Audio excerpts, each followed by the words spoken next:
Eto yung melatonin na masasabi ko sa akin na kasi magkakaiba tayo ng pangangatawan eh. Dahil nga bumili na naman ako, yung talagang nakasundo ng katawan ko. At saka maganda na ito. Meron kasi nito sa mga physical store. Pwede kayo bumili doon. Pero ako, more on online na lang talaga ako. Kagaya ngayon nag-uulan, di ba? Ang hirap lumabas.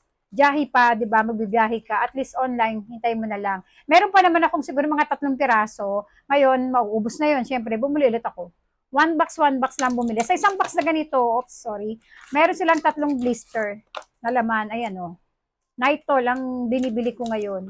Na melatonin. 3 grams to.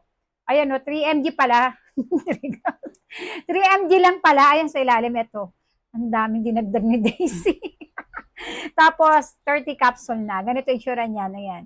Ito, yung honest review ko sa inyo dito, na masasabi ko sa inyo. Ito pagka iniinom ko, mga 30 to 45 minutes, ganan. Yan na, syempre, habang nagpapantok ako, nood muna ako sa cellphone ko, di ba?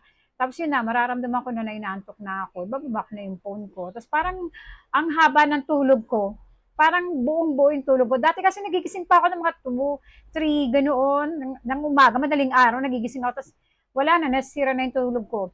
Eto, nung natry ko tong Nitol, ayan. Again, meron nito sa mga physical store ha, pwede kayong bumili.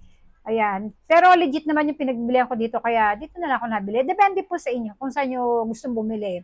Ito lang yung may share ko sa inyo na masarap na pampatulog, tong Nitol na to. Marami na ako na-try, pero pansin nyo, ito lang yung lagi ko nang ginagamit ngayon.